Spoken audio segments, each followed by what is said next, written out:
ایک بات اور بڑی ضروری ہے اور میرا دل کرتا ہے یہ تقریر روز کی جائے. اخلاق حسنہ کا کمال یہ ہے کہ خوددار رہ کے زندگی گزارے، عزت نفس کے ساتھ. یہ ہاتھ پھیلانا چھوڑ دے، یہ امیروں کی جیبیں دیکھنی چھوڑ دے. آپ یقین کریں کبھی بڑی بڑی تکلیف ہوتی ہے. ایک اجتماع میں، ایک پروگرام میں گیا تو وہاں قاری صاحب نے ایک صاحب کا MP صاحب کو بلایا ہوا تھا، تو کھانے کی میز پہ بیٹھے تو وہ علماء کو نصیحتیں کر رہے تھے. آپ لوگ یہ جمعہ پڑھایا کریں، آپ کو پتہ نہیں ہے لوگ کہاں چلے گئے، آپ لوگوں کو لڑائے نہیں. تو میں اس لیے خاموش رہا کہ اب انہوں نے فنڈ بھی دیا ہوگا، علماء بیچاروں کی مجبوری ہوتی ہے، جیب سے کہاں خرچ ہو سکتا ہے، اتنے پیسے نہیں ہوتے. تو کسی جگہ سے اب وہ نصیحتیں کرنے لگ گیا، آپ لوگ ان کو جمع کریں. کیوں بھلا؟ اس لیے کہ اگر خودداری ہو نا تھوڑے پہ گزارے کا تو پھر ان جیسے لوگوں کی ضرورت نہیں پڑتی. یہ جب ان سے کوئی تھوڑا سا آپ توقع رکھتے ہیں پھر یہ ظلم کرتے ہیں. تھوڑی دیر کے بعد پھر کہنے لگا جی میں آپ کو مضمون دیتا ہوں اگلے جمعے کا، آپ نے اگلے جمعے یہ تقریر کرنی ہے. تو پھر میری بھی کئی دفعہ مجبوری ہے، کچھ رگیں ایسی ہیں جو نہیں سانس لینے دیتی. وہ رضا کے نیزے کی مار ہے کہ عدو کے سینے میں غار ہے، پھر کسے چارہ جوہی کا وار ہے کہ یہ وار وار سے پار ہے. تو کئی دفعہ مجبوری ہوتی ہے نا، اٹ سٹ تے پکھڑا کوار گندل اسی اور بھی بوٹیاں جاننے ہیں. تو وہ مطلب اس نے سمجھا کہ سارے ہی ایسے ہیں. تو کہنے لگا جی پھر بولے آپ وعدہ کرتے ہیں. میں کہا چوری صاحب کی کم کر دے ہو؟ کہندہ پانڈے بنانے. میں کیوں ہی بنایا کرو تیان نال، یہ علماء کے معاملات میں مداخلت بند کر دے. آپ کو کیا پتا کیا موضوع بیان کرنا ہے؟ آپ علماء کو مشورہ دیں گے جائے کام کریں اپنا. کبھی کسی نے اٹھ کے پائلٹ کو مشورہ دیا کہ جہاز صحیح چلا؟ اس کے پاس ٹریننگ ہے، وہ مرضی کرے گا، جس طرح کا اس کا دل کرے گا وہ چلائے گا. کبھی کسی نے بس کے ڈرائیور کو اٹھ کے مشورہ دیا کہ یہ والا گیئر لگا، گاڑی یہ گیئر مانگ رہی ہے؟ آپ خدا کا خوف کریں، یہ 8 سال مدرسے میں پڑھا ہے، اس کو پتہ ہے اس نے کیسے کر کے دین چلانا ہے. اور علماء نے الحمدللہ علماء یہ جتنی آپ کو کہتے ہیں جی مولویوں نے کیا کیا ہے، تو میں نے کہا مسجدیں کم ہوتی ہیں، قرآن سنانے والے زیادہ ہوتے ہیں. یہ علماء کی محنت ہے اللہ کے فضل سے. ہر مسجد میں اذانیں ہوتی ہیں، جمعے کا خطبہ ہوتا ہے، یہ علماء کی محنت. اور پھر میں نے ان سے قبلہ سے بھی عرض کی، میں نے کہا چھوڑ دے آپ ہمیں بلائیں، مسجد والا سپیکر چلائیں، اب کوئی بندوبست نہ کریں، آپ مسجد کی چٹائیاں بچھائیں. ہم کو محتاج ہے کہ ہمیں بہت زیادہ بندوبست ہوگا تو نوٹ گریں گے تو تب بھی تقریر ہوگی. یہ رسول اللہ کا دین ہے. اگر کفار مکہ کے مجمع میں کھڑے ہو کے اکیلے جناب ابو بکر صدیق مصطفیٰ کی شانیں بیان کر سکتے ہیں تو ہم بھی ہر جگہ کھڑے ہو کے بیان کر سکتے ہیں. کوئی ایسا مشکل کام نہیں ہے.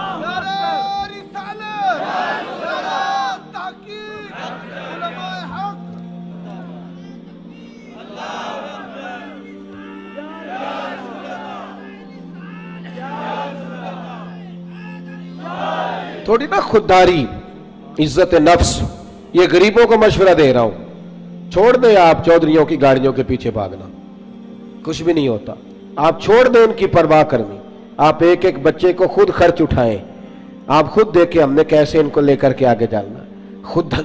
خودداری سے جیئیں، عزت نفس. ایک بات مجھے بتاؤ، جس نے حرام کا مال کمایا ہے اور روزانہ چھوٹے گوشت سے روٹی کھاتا ہے وہ زیادہ اچھا ہے، یا جو حلال کھاتا ہے پر اچار سے کھاتا ہے وہ زیادہ اچھا ہے؟ آپ عجیب بات کرتے ہیں میاں. میرے ابا جی سے ایک دفعہ میں نے پوچھا ابا جی آپ کو پسند کیا ہے؟ کہنے لگے جدو پتر بھوک لگی ہوئے تو ہر شے پسند ہوندی ہے، تے نہ لگی ہوئے تو نخرے ہی ہوندے نے. اور دوپہر کو بھوک لگی ہو تو اچار بڑا چسکا دیتا ہے، کبھی کھا کے دیکھیں. شرط یہ ہے کہ بھوک لگی ہو. چٹنی کی جو لذت ہوتی ہے وہ اور ہوتی کوئی نہیں. آپ مہربانی کریں، گڑ سے بھی روٹی گزر جاتی ہے. میں نے الحمدللہ خود پیاز سے کھانا کھایا. میں دوپہر کو گھر آیا اسکول سے تو اماں جی سے پوچھا اماں جی روٹی ہے؟ کہنے پتر کوئی نہیں. تو میں نے کہا میں نے کھانا کھانا ہے. تو اماں کہنے لگی بیٹے دو ہی حل ہے، یا تو میں کسی سے قرض لوں اور تمہارے لیے 2 ٹائم سالن پکایا کروں، اور یا پھر تم سیانے ہو جاؤ. تو میں نے کہا جی نہیں آپ قرض نہیں لیں، آپ بتائیں کیا کرنا ہے. تو کہنے لگی تمہارا ابا کھا کے گیا ابھی پیاز کے ساتھ روٹی، گزر جائے گی. میں نے کہا آپ لائیں انشاءاللہ گزرے گی. کیوں نہیں گزرے گی؟ حلق سے گزرے گی. کیا اس میں حرج ہے؟ آپ اپنی مٹی پہ چلنے کا طریقہ سیکھیں. کسی کے سنگ مرمر پہ چلو گے تو پھسل جاؤ گے. آپ چھوٹی مسجد میں گزارا کریں. آپ خودداری سے جیئے. عزت نفس حسن ہے زندگی کا. یہ اخلاق ہے میرے رسول پاک کا. پڑھو ترمذی شریف.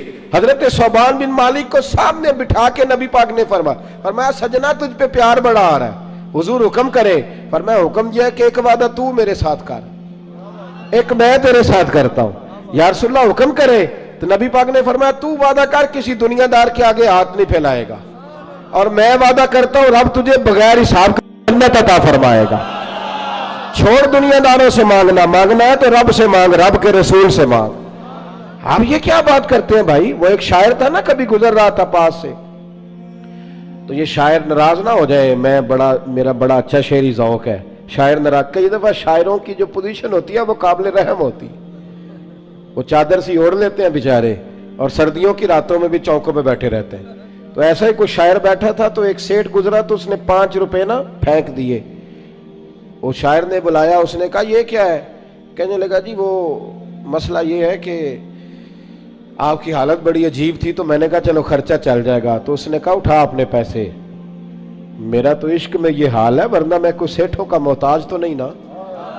اس نے ایک شعر کہا تھا, مجھے زندگی بھر رہ گیا, کبھی کبھی جب اپنی موج میں ہوتا ہوں تو اکیلا بھی پڑھتا رہتا ہوں.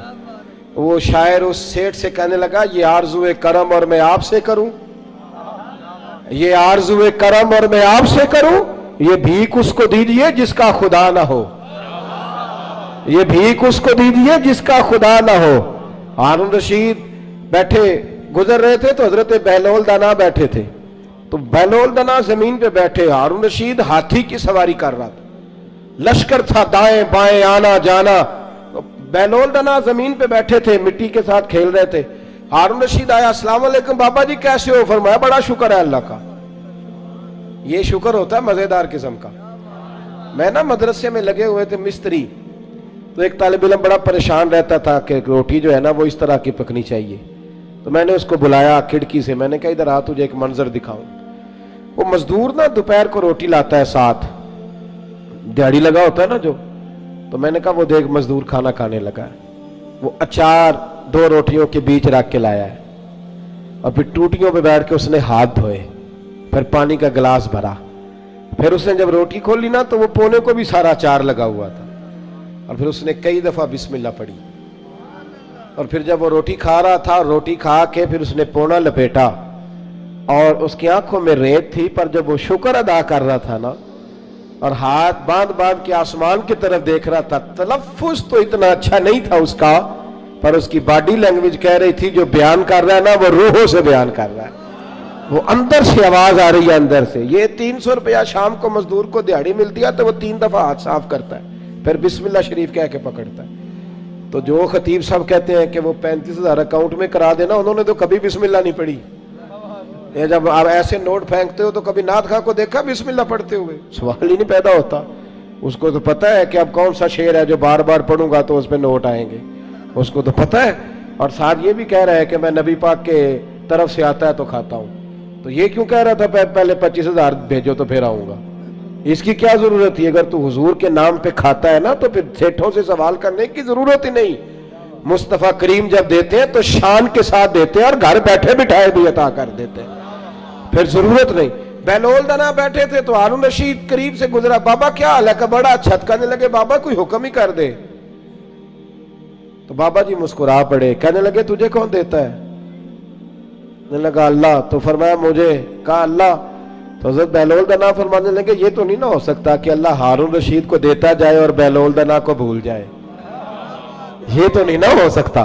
جا اپنا کام کر میاں, تو کس چکر میں الجھ گیا؟ خودداری سے جیئیں, عزت نفس, پھٹے کپڑے پہن کے گزارا کریں. خبردار, باوقار آدمی شاندار ہوتا ہے, باوقار آدمی شاندار ہوتا ہے. مجھے ایک بچے نے ویڈیو لا کر کے دکھائی, آپ یقین کریں میں آج تک اس بچے کو ڈھونڈ رہا ہوں. کوئی غریب کا بچہ سڑک پہ پینسلیں بیچ رہا تھا, تو کسی نے اس کو کہا, یہ اسی وطن کی بات, کسی نے اس کو کہا یہ بیٹے 100 روپیہ لے لو. تو کہنے لگا نہیں میرے ابا نے منع کیا ہے. اس نے کہا پینسل کی مزدوری لینا, مسواک بیچ لینا, لیکن پتر کسی سے 100 روپیہ نہیں لینا, پھر مانگنے کی عادت ہو جاتی ہے, پھر انسان کو مفت کے دسترخوان پہ مزہ آتا ہے. حضرت سالم بن عبداللہ بن عمر, جناب عمر کے پوتے, طواف کعبہ کر رہے تھے, بیت اللہ کا طواف کر رہے تھے. طواف کرتے کرتے خانہ کعبہ کے دروازے کے سامنے مقام ملتزم کے پاس کھڑے ہوئے تو خلیفہ عبد الملک بن مروان آ گیا. السلام علیکم کے بعد کہنے لگا حضور میں گورنر ہوں مکے کا, کوئی حکم ہو تو بتائیے گا. طواف مکمل ہوا ہے, خانہ کعبہ کے گیٹ کے کوئی حکم؟ تو حضرت سالم بن عبداللہ فرمانے لگے یار تجھے کس پاگل نے گورنر بنا دیا ہے, کس بیوقوف نے تجھے یہ عہدہ دیا ہے؟ کہتے ہیں مجھے بھی کوئی مرد پہلی دفعہ ملا تھا, میرے پیروں تک پسینہ آ گیا, میں خدمت پوچھنے آیا تو انہوں نے کلاس لگا دی, کس بیوقوف نے تجھے گورنر بنایا ہے؟ میں نے کہا حضور کیا ہوا؟ کہنے لگے تو عجیب آدمی, اللہ کے گھر میں آ کے بیت اللہ کے سامنے کھڑے ہو کے رب کریم کے گھر کے دروازے کے پاس آ کے بھی میں دنیا داروں سے مانگوں گا, یہاں آ کے بھی میں نوابوں سے سوال کروں گا, چل دوڑ جا. وہ کہتا ہے میں کانپنے لگ گیا کہ یہ کس مرد سے ملاقات ہو گئی ہے. یہاں تو آپ کو پتہ ہے نا, اللہ خیر کرے, مصلے کے نیچے جو مرضی رکھ دو, کوئی حال ہی نہیں الا ماشاءاللہ. کہتے ہیں کہ کدھر سے آ گیا تو, چل دوڑ. فرماتے ہیں کہ میں نا بڑا پریشان ہوا. وہ خلیفہ کہتا ہے میں وہاں سے فارغ ہو کے تو باہر نکل گیا, مسجد الحرام سے باہر, جیسے آج لوگ باب عبدالعزیز سے باب فہد سے باہر نکلتے. کہتے ہیں باہر آ گیا, وہاں کھڑا ہوا تو حضرت وہاں آئے. میں نے کہا حضور اب تو بیت اللہ سامنے نہیں, ابھی کوئی حکم کر دیں. تو مسکرا پڑے, کہنے لگے تجھے بڑا شوق ہے تو بتا تجھ سے دین مانگوں کہ دنیا مانگوں؟ میں نے کہا حضور دین تو آپ کے پاس ہے, میرے پاس تو دنیا ہی ہے. تو ہنسنے لگے, فرمانے لگے دنیا تو میں نے اس سے کبھی نہیں مانگی جس نے دنیا بنائی ہے, میں تو اس سے بھی اس کے محبوب کے دروازے کی غلامی مانگتا ہوں. میں تو کبھی اس سے دولت نہیں مانگنے گیا تو تجھ سے مانگوں گا؟ خودداری, خودداری, عزت نفس. میرے غریب کا مسئلہ یہ ہے کہ میرا امیر کہتا ہے کہ یہ ریٹ لے لے گا, ووٹ دے دے گا, گلی بنوا لے گا, ووٹ لے لے گا. نہ ایسا کرو, خودداری سے جینا سیکھو.